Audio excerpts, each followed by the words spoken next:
Jadi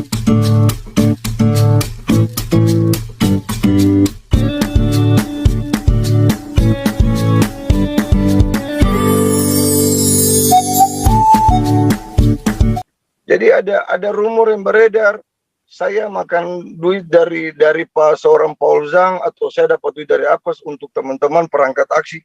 Saya mesti sampaikan di sini Pak, supaya terang benderang. Makanya saya bilang, kalau Anda bicara, ada yang bicara saya makan duit, buktinya mana?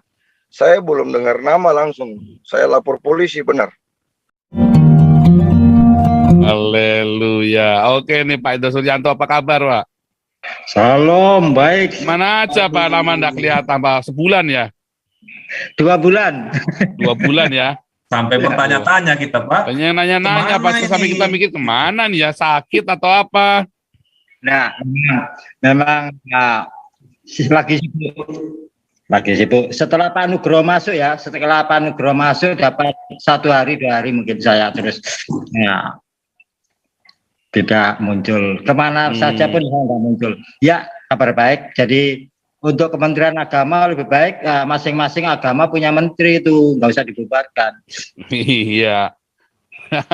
Masing-masing punya menteri, ya benar ya. Iya, jadi nanti bisa debat, saling-saling debat menterinya itu nanti. Pinter-pinteran. Nah itu aja Pak Paul, terima kasih. Iya, ini Pak Indo Suryanto, sahabat lama kita ini ya, udah lama ndak nongol nih, luar biasa nih. Sehat-sehat tapi Pak ya, Pak Indo sehat-sehat ya. Hendro. Mikrofonnya sehat tapi ya Pak ya. Sehat selalu, sehat. Sehat selalu. Oke, ini ada Ya. Bang Franky masuk nih, Franky nih. Oke, Franky. Ini dia, ini korlap kita nih, Franky. Selamat malam Pak. Halo, Bang Franky. Selamat Pak. Ya. Kalau saya secara pribadi sih, Kemenak nggak boleh dibubarin Pak Pastur. Dan kita mesti beri masukan kepada Kemenak Pak. Sama kayak kemarin, aksi kita kemarin tuh kan, kita katakan bahwa kita di belakang Menteri Agama. Tolong kalau ada hal-hal yang salah dalam penistaan agama atau persekusi ibadah, mungkin kita bikin semacam satu jalur pengaduan Pak. Jadi kita memberi masukan, jadi dari nanti Kemenak melapor kepada kepolisian, dan disitulah mereka bisa mengambil tindakan. Karena kalau Kemenak nggak ada nih Pak, Kemenak ada aja, ini pada liar Pak. Suka-suka mau bela, suka-suka nggak bela. Tapi kalau Kemenak nggak ada, lebih parah lagi Pak. Gitu. Sebenarnya nih, yang bikin bola liar, yang bikin isu panas ini siapa? Makanya kita mesti lihat juga nih Pak. Kemenak zaman dipimpin oleh siapa, bagaimana, dan dipimpin oleh siapa, bagaimana. Kalau kita boleh jujur, zaman Pak Gus Yakut, agak sedikit membaik, tapi karena saya tidak fokus di soal apa yang Kemenak lakukan untuk masyarakat Indonesia, jadi saya belum mendapat data itu Pak. Cuman saya melihat tagline aja, saya pengen mungkin apa yang saya tahu saya bisa sampaikan di sini di forum ini. Jadi kalau saya sih mendingan nggak boleh dibubarin Pak. MUI punya bola-bola liar lebih gila-gila lagi Pak. Gitu. Jadi ini kekuatan Pak. Sebenarnya kan ini sebuah kekuatan. Kalau memang nggak bisa dihantam secara frontal, ada dua kubu yang berlawanan, nggak bisa dihantam secara frontal. Setidaknya kan mereka melihat kaki-kakinya Pak, kekuatan kubunya, masing-masing kubunya. Oh ini Kemenak sebagai perlindungan si A, si B. Kemenak dulu nih dihantam Pak. Densus dilihat sebagai kekuatan daripada si ini, karena sering menangkap dan segala macam.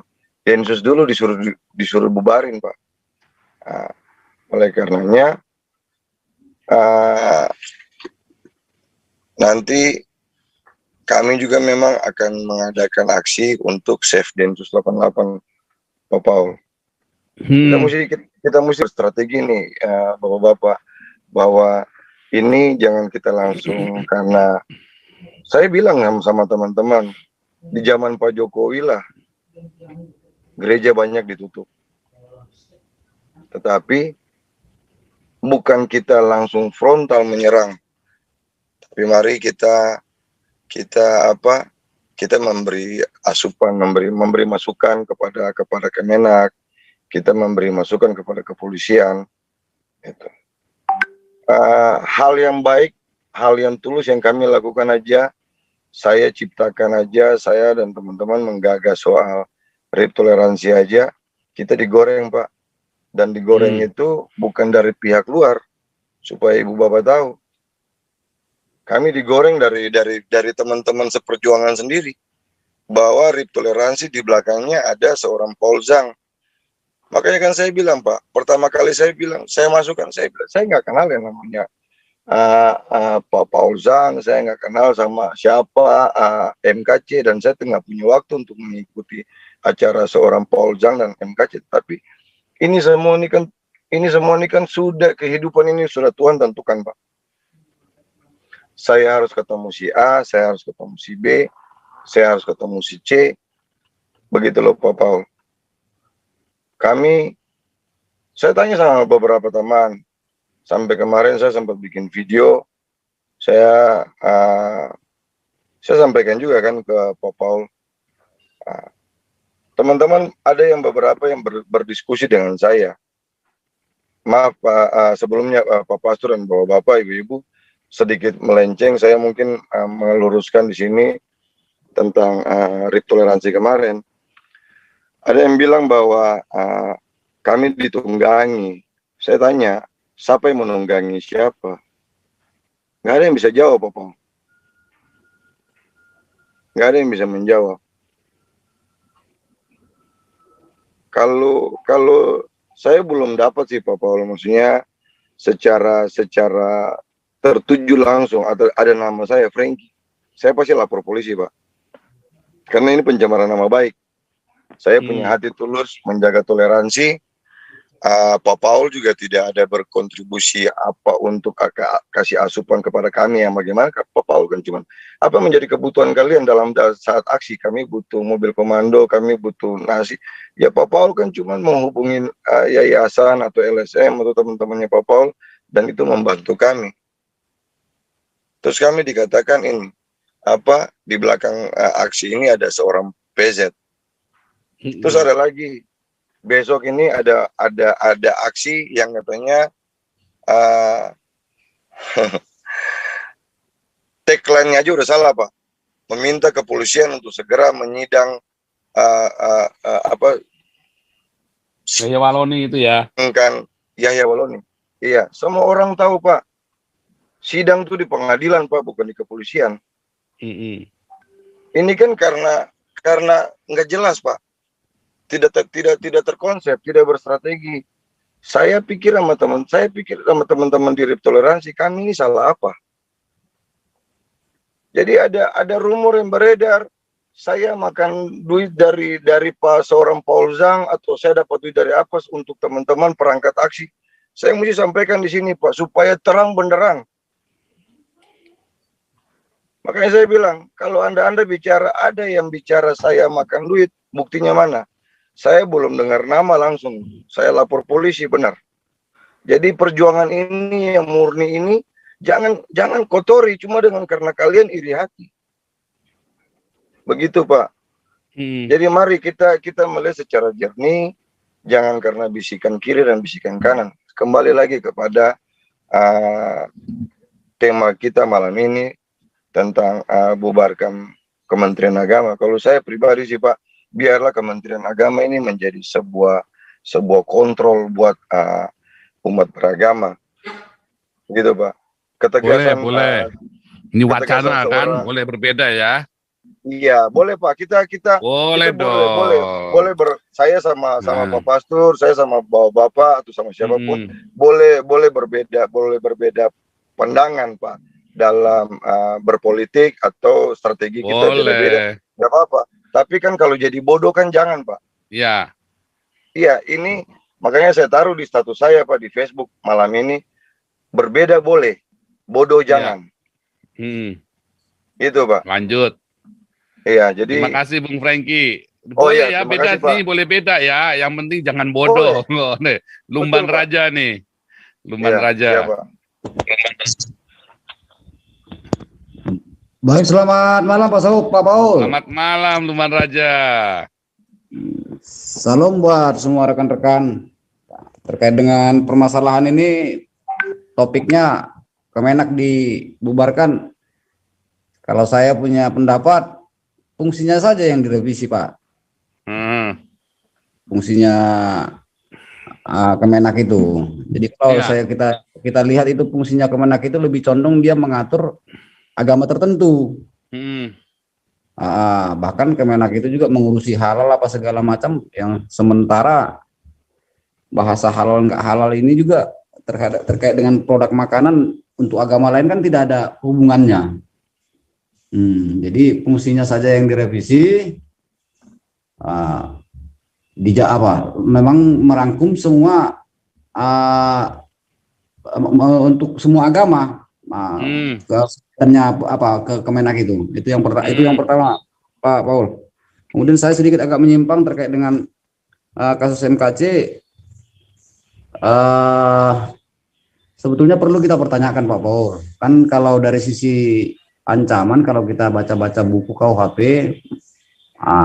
tuduhan pasal yang dituduhkan kepada dia kan 156A sama Undang-Undang ITE ya, yang ancaman hukuman. Sama satu lagi hoax, penyebaran hoax. Itu penambahan Pak Paul.